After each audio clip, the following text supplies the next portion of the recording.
Hello student, मैं S N Prajapati S M B knowledge point के इस वीडियो में आपका स्वागत करता हूं। स्टूडेंट, आज के इस वीडियो में हम आपको बताएंगे इलेक्ट्रोस्टैटिक पोटेंशियल एंड कैपेसिटेंस, वैद्युत विभव तथा धारिता से रिलेटेड एनसीईआरटी के क्वेश्चन। तो स्टूडेंट आइए देखते हैं पहला क्वेश्चन। पहले क्वेश्चन में कह रहा है कि दो आवेश 5 × 10⁻⁸ कूलाम तथा -3 × 10⁻⁸ कूलाम के हैं। इन आवेशों के बीच की दूरी 16 सेंटीमीटर है। पूछ रहे हैं कि किस बिंदु पर वैद्युत विभव शून्य है। आवेशों को मिलाने वाली रेखा के किस बिंदु पर वैद्युत विभव शून्य है, यह ज्ञात करना है। तो ऐसा आप समझ सकते हैं कि मान लिया कि यहाँ पर एक चार्ज पार्टिकल है, ये प्लस है, और एक चार्ज माइनस है, यहाँ पर यह माइनस। तो इसकी वैल्यू Q1 इक्वल टू यहाँ पर दिया हुआ है 5 × 10⁻⁸ कूलाम, और दूसरा जो चार्ज है यह -3 × 10⁻⁸ कूलाम। मान लिया कि ये पॉइंट A है, ये पॉइंट B है, इनको ऐसे मिला दिया। इनके बीच की दूरी, इनके बीच का डिस्टेंस 16 सेंटीमीटर, इनके बीच की जो डिस्टेंस वह 16 सेंटीमीटर है।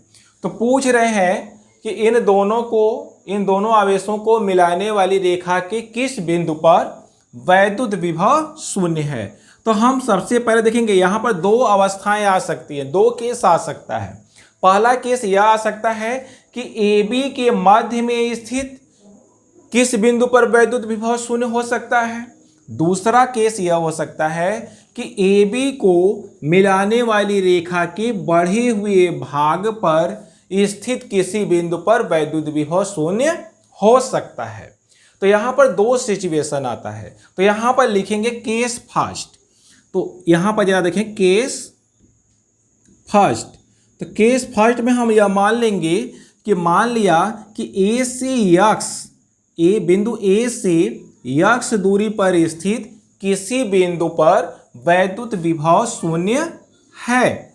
तो यहाँ पर क्या होगा, यहाँ पर जरा देखें, मान लिया बिंदु A से यक्स दूरी पर स्थित कोई बिंदु मान लेते हैं यहाँ पर O, A और B के बीच कोई बिंदु मान लेते हैं O, जहाँ पर वैद्युत विभव शून्य है। तो इसके आगे जरा देखिए, यहाँ पर यह डिस्टेंस कितना बचेगा। चूंकि A और B के बीच की डिस्टेंस 16 सेंटीमीटर है और A से O के डिस्टेंस यक्स हमने मान लिया, तो O से B के बीच जो डिस्टेंस होगा वह 16 - यक्स होगा। अब किसी बिंदु से यक्स दूरी पर स्थित वैद्युत विभव कितना होगा, तो यहाँ पर एक फार्मूला होता है। देखेंगे केस फर्स्ट में हम यह मान लेंगे कि माना बिंदु A से यक्स दूरी पर, बिंदु A से यक्स दूरी पर स्थित बिंदु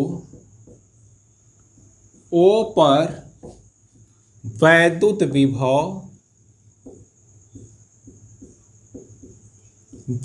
विभव शून्य है और बिंदु O AB के बीच में है, कहीं पर भी हो सकता है, तथा यहां पर लिख सकते हैं तथा O AB के मध्य है, AB के मध्य कहीं पर भी हो सकता है। तो अब यहां पर क्या होगा, देखेंगे प्लस आवेश के कारण बिंदु O पर वैद्युत विभव और माइनस आवेश के कारण बिंदु O पर वैद्युत विभव, दोनों का योग क्या होना चाहिए, 0 के बराबर होना चाहिए। तो यहाँ पर ऐसा कह सकते हैं कि V1 + V2 = 0। अब यहाँ पर जरा देखें, बिंदु आवेश के कारण किसी बिंदु पर वैद्युत विभव का फार्मूला लगाएंगे, तो यहाँ पर हो जाएगा 1/4 πε0 Q1/x। तो यहाँ पर x किस में है, सेंटीमीटर में है। तो यहाँ पर 10⁻⁻2 से इंटू करके हमने इसको मीटर में बदल लिया। अब दूसरा आवेश यहाँ पर है Q2, तो ये यहाँ पर रखेंगे 1/4 पाई एप्सिलॉन नॉट।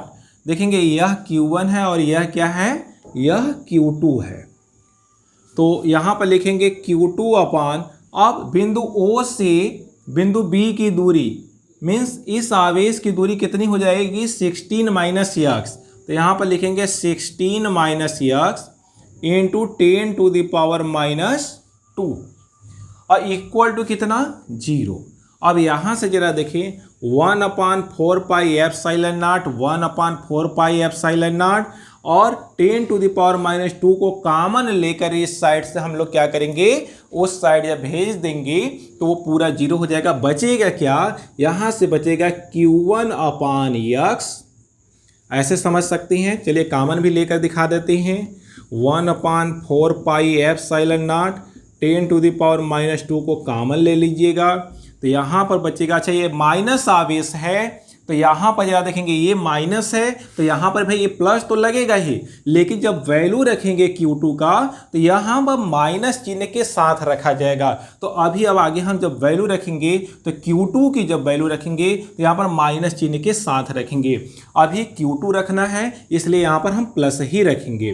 देखेंगे इस तरह से आएगा Q2 upon 16 minus x.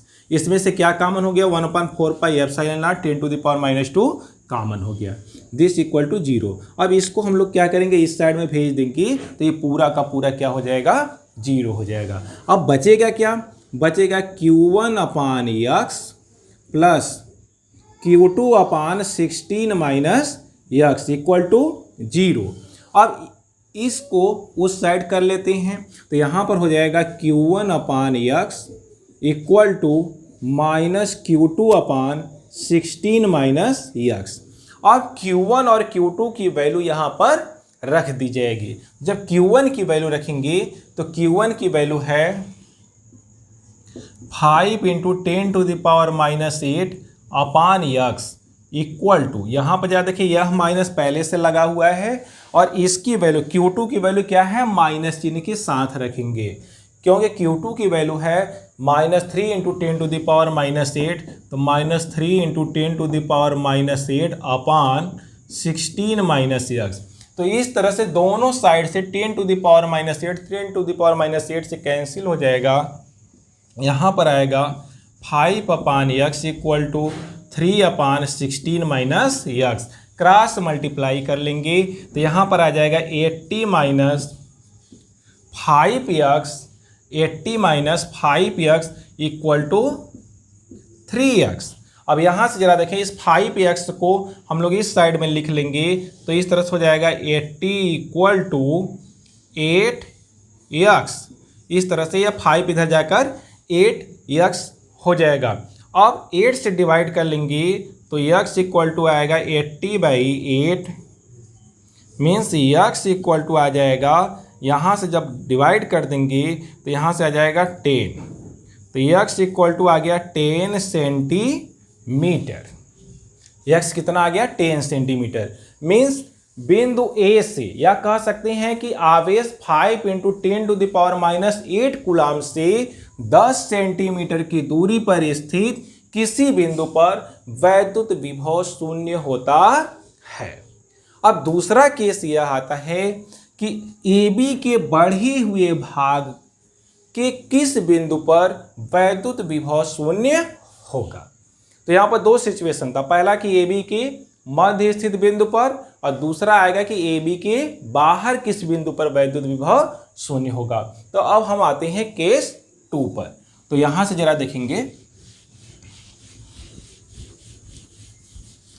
Case 2, यहीं से हम लोग इसको लिखेंगे केस 2। केस 2 तो यहाँ पर देखेंगे फिगर इस तरह से बनेगा। फिर यहाँ पर यह आवेश प्लस आवेश हो गया और यहाँ पर यह मान लिया कि माइनस आवेश हो गया। यहाँ पर यह Q2 है, यहाँ पर यह Q1 है। इसकी वैल्यू है 5 × 10 टू द पावर -8 कूलाम। इसकी वैल्यू है -3 × 10 टू द पावर -8 कूलाम।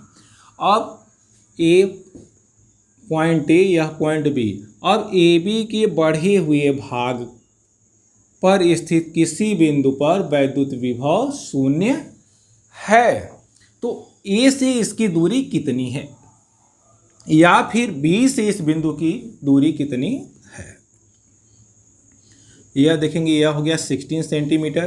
तो हम मानेंगे कि बिंदु ए से यक्स दूरी पर स्थित किसी बिंदु, उसमें ओ माने थे, इस बिंदु को हम मान लेते हैं पी, किसी बिंदु पी पर वैद्युत विभव शून्य है। तो बिंदु बी से जब इसका डिस्टेंस निकालेंगे तो यह हो जाएगा यक्स माइनस 16। देखेंगे ए से इस बिंदु पी की जो डिस्टेंस है वह यक्स है, तो बिंदु बी से जब इसका डिस्टेंस निकालेंगे तो यह हो जाएगा यक्स माइनस 16। अब फार्मूला वैसा ही लगेगा कि बिंदु P पर परिणामी वैद्युत विभव क्या होना चाहिए, शून्य होना चाहिए। तो यहां पर लिखेंगे कि माना, केस 2 में ही यह रहेगा कि माना बिंदु A से यक्स दूरी पर स्थित बिंदु P पर वैद्युत विभव शून्य है। यहां पर जरा देखेंगे, बिंदु P पर वैद्युत विभव शून्य है, तब यहां पर जरा देखें, तब क्या हो जाएगा, तब Q1 के कारण बिंदु P पर वैद्युत विभव और Q2 के कारण बिंदु P पर वैद्युत विभव, दोनों का परिणामी, दोनों का योग किसके बराबर होना चाहिए, 0 के बराबर होना चाहिए। तब हम लिख सकते हैं V1 plus V2 equal to 0। यहाँ पर V1 और V2 की वैल्यू जब रखेंगे तो यहाँ पर आएगा 1/4 pi epsilon not Q1 by x. और देखेंगे एक्स किस में है, सेंटीमीटर में, इसको बदल लेंगे हम लोग मीटर में, तो 10⁻⁻² से इंटू कर लिया। अब प्लस यहाँ पर जरा देखेंगे 1/4 पाई एप्सिलॉन नॉट Q2 अपान, अब देखेंगे यहाँ से डिस्टेंस बिंदु B से बिंदु P का जो डिस्टेंस है वह यक्स माइनस 16 है, तो x minus 16 into 10⁻² equal to किसके होगा, 0 होगा। अब यहाँ से देखेंगे 1/4 पाई एप्सिलॉन नॉट 10⁻² कॉमन बन रहा है, इसको कॉमन ले सकते हैं। 1/4 पाई एप्सिलॉन नॉट इंटू 10⁻² को कॉमन ले लिया, तो यहाँ को बचेगा क्या, Q1 अपान यक्स अब plus Q2 upon x minus 16 equal to 0।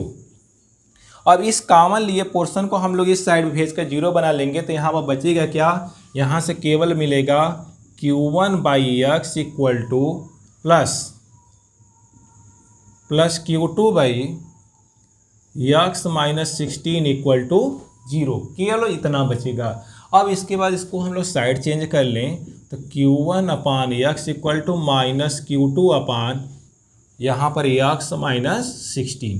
अब Q1 और Q2 की वैल्यू यहाँ पर पुट कर दिया जाए, तो Q1 की वैल्यू है 5 इंटू 10⁻⁻8 अपान यक्स, यहाँ पर जरा देखेंगे यह यक्स है, और इक्वल टू माइनस देखेंगे यह पहले से है, Q2 की वैल्यू माइनस चिन्ह के साथ रखेंगे क्योंकि Q2 की वैल्यू -3 इंटू 10⁻⁻8 अपान कितना है, यक्स माइनस 16। तो यह माइनस माइनस प्लस हो जाएगा, 10⁻8 से कट जाएगा, और यहाँ पर आएगा 5 by x equal to 3 upon x minus 16।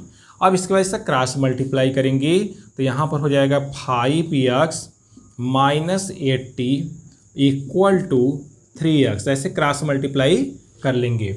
3x को इस साइड में लाएंगे तो यहाँ पर हो जाएगा 2x, 5x में से 3x को माइनस कर लेंगे, इस तरह से भी आप समझ सकते हैं। इस तरह से 5x माइनस 3x, इस 80 को इस साइड में ले चलेंगे तो यह हो जाएगा 80। अब इसके बाद यहाँ पर बचेगा 2x equal to 80, x equal to हो जाएगा 80 upon 2 means x equal to 40 centimetre. तो एक आंसर आया था इसका, x इक्वल टू 10 सेंटीमीटर, तो वह था कि बिंदु ए से ए बी के बीच में, ए बी के अंदर 10 सेंटीमीटर की दूरी पर वैद्युत विभव शून्य होगा, यानी यहाँ से 10 सेंटीमीटर पर। दूसरा कहाँ पर आया कि बिंदु ए से 40 सेंटीमीटर 40 सेंटीमीटर पर स्थित किसी बिंदु P पर भी वैद्युत विभव शून्य होगा। तो इस तरह से इसके 2 आंसर आएंगे और 2 केस बनेंगे। अब स्टूडेंट आते हैं दूसरे क्वेश्चन पर। दूसरे क्वेश्चन में कह रहा है कि एक समषष्ठभुज जिसके भुजा की लंबाई 10 सेंटीमीटर है, एक समषष्ठभुज है और समषष्ठभुज के भुजा की लंबाई 10 सेंटीमीटर है। समषष्ठभुज के प्रत्येक कोने पर 5 माइक्रोकूलाम का आवेश है। तो समषष्ठभुज के केंद्र पर वैद्युत विभव कितना होगा? देखेंगे समषष्ठभुज के केंद्र पर वैद्युत विभव आपको ज्ञात करना है। तो यहां पर यदि आप देखेंगे समषष्ठभुज में क्या होता है कि प्रत्येक समषष्ठभुज की प्रत्येक भुजाएं समान होती हैं, एक समान लंबाई की होती हैं, और प्रत्येक भुजा की लंबाई यहाँ पर क्वेश्चन में दिया हुआ है कितना है? 10 सेंटीमीटर है। तो मान लिया कि यह एक समषष्ठभुज है और इसका नाम रख लेते हैं A B C D E और यहाँ पर यह एफ। और यहाँ पर देखेंगे इसका केंद्र कहाँ पर होगा? तो देखेंगे ए को डी से मिला दीजिए, ई को बी से मिला दीजिए, एफ को सी से मिला दीजिए, तो यहीं पर इसका सेंटर हो जाता है। मान लिया इसका सेंटर कहाँ पर है? बिंदु ओ पर है। अब देखेंगे समषष्ठभुज के प्रत्येक भुजा की लंबाई 10 सेंटीमीटर है। यहाँ पर सभी भुजाओं की लंबाई 10 सेंटीमीटर कहा। तो अब यहाँ पर जरा आपको यह समझना होगा, जब समषष्ठभुज के इन कह सकते हैं कि जब कार्नर्स को मिलाएंगे तो यहाँ पर यह 6 यहाँ पर 6 समबाहु त्रिभुज बनते हैं। यहाँ पर 6 समबाहु त्रिभुज बनेंगे इस तरह से। और जब यह समबाहु त्रिभुज बनेगा तो प्रत्येक भुजा की लंबाई देखेंगे यह 10 है तो यह भी 10 हो जाएगा, इस तरह से यह भी 10, और इसी तरह से हर जगह कितना हो जाएगा? सब का सब 10-10 सेंटीमीटर ही हो जाएगा। दूसरा बात कहा कि प्रत्येक शीर्ष पर आवेश 5 माइक्रोकूलाम है। जैसे यहाँ पर जो चार्ज है वह कितना है? 5 माइक्रोकूलाम। तो यहाँ पर भी 5 माइक्रोकूलाम। हर जगह कितना आवेश है? 5 माइक्रोकूलाम का ही आवेश है। समषष्ठभुज के सभी 6 कॉर्नर पर 5 माइक्रोकूलाम के आवेश हैं। यहाँ पर याद रखेंगे 5 माइक्रोकूलाम। तो पूछ रहे हैं कि बिंदु O पर वैद्युत विभव का मान कितना होगा। तो अब हमारे पास रास्ता क्या है? हमारे पास रास्ता यह है कि प्रत्येक आवेश के कारण बिंदु O पर वैद्युत विभव हम ज्ञात करें और फिर सबको क्या करेंगे? ऐड कर लेंगे। तो जब देखेंगे यहाँ पर जब हम लोग ऐड करेंगे तो यहाँ से डिस्टेंस समान है, चार्ज की वैल्यू समान है, तो ऐसा कह सकते हैं कि किसी एक आवेश द्वारा बिंदु O पर वैद्युत विभव ज्ञात करके उसमें 6 से मल्टीप्लाई कर देंगे तो भी बिंदु O पर वैद्युत विभव का मान ज्ञात हो जाएगा। तो हम लोग इसी ट्रिक का उपयोग करेंगे कि सबसे पहले किसी एक आवेश के कारण बिंदु O पर वैद्युत विभव निकालेंगे और उसमें 6 से मल्टीप्लाई करेंगे। 6 से मल्टीप्लाई क्यों करेंगे? क्योंकि प्रत्येक कॉर्नर पर आवेश का मान समान है और डिस्टेंस भी क्या है? समान है। तो जब 6 कॉर्नर पर 6 कॉर्नर पर हम लोग वैद्युत विभव निकालेंगे तो उसका मान एक जैसा आएगा। तो यहाँ पर जरा देखेंगे, लिखेंगे बिंदु आवेश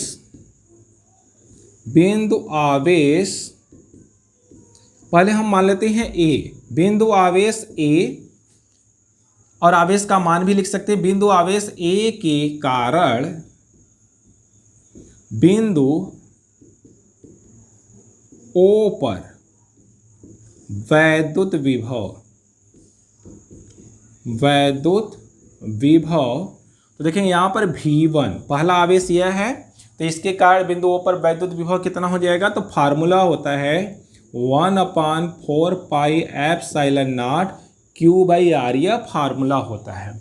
इस फार्मूले में वैल्यू रखना है। तो यहाँ पर जरा देखेंगे, देखें V1 इक्वल टू 1/4πε0 की वैल्यू 9 × 10⁹ ये आपको याद रखना होगा। 1/4πε0 की वैल्यू हमेशा 9 × 10⁹ होती है। Q की वैल्यू क्या है, देखें Q यहाँ पर माइक्रो कुलाम में है, इसको कुलाम में बदल देंगे तो 5 × 10⁻6 कुलाम। तो यहाँ पर Q की वैल्यू रखेंगे 5 × 10⁻6 कुलाम में रख रहे हैं।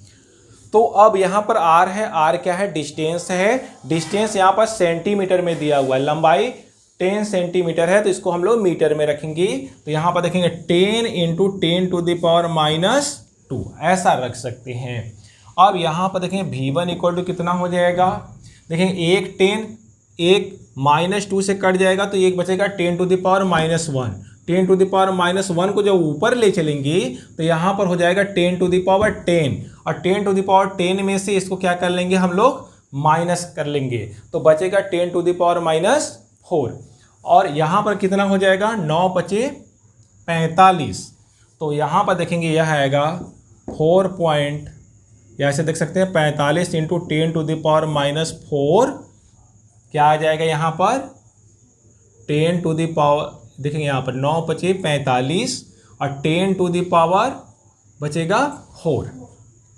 अब इसके बाद यह क्या हुआ, एक आवेश के कारण, अभी केवल एक आवेश लिया है, पहले आवेश A के कारण बिंदु O पर वैद्युत विभव है, इसी तरह से दूसरे के कारण, तीसरे के कारण, सबके कारण जब निकालेंगे तो बिंदु O पर जो वैद्युत विभव है वह AC का कै गुना हो जाएगा, 6 गुना हो जाएगा। तो हम चाहें तो प्रत्येक द्वारा निकालकर उसको ऐड कर देंगे, या फिर एक का निकालकर उसमें 6 से मल्टीप्लाई कर सकते हैं। लिखेंगे अतः समषष्ठभुज के प्रत्येक आवेश के कारण, यहाँ पर लिखेंगे अतः समषष्ठभुज के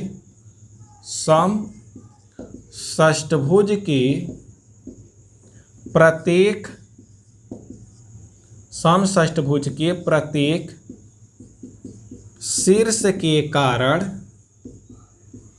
शीर्ष के कारण बिंदु O पर, बिंदु O कहाँ पर है, केंद्र में है, बिंदु O पर वैद्युत विभव V equal to 6 times V1। तो V इक्वल टू यहाँ पर जरा देखेंगे 4.5 × 6, सॉरी यहाँ पर 45 है, 45 × 6 और इंटू 10⁻⁴। और विभव का जो यूनिट आता है वो आता है वोल्ट, तो यहाँ पर आगे V भी लगा सकते हैं, इसका इंटू कर लेंगे तो V इक्वल टू हो जाएगा 4 × 30, 4 × 24 2, 24 3 27 और इंटू 10⁻⁴। अब इसको हम लोग लिख सकते हैं 2.7, यहाँ पर जरा देखें, यहाँ पर लिख सकते हैं V equal to 2.7 into 10⁻�6 volt. तो यह आंसर आ जाएगा। यहाँ पर इसी को ऐसे बढ़ा सकते हैं, यहीं पर भी बढ़ा सकते हैं, 2.7 इंटू 10⁻6 वोल्ट ऐसे बढ़ा सकते हैं, क्योंकि यहाँ पर 2 अंक पर दशमलव लगा देंगे।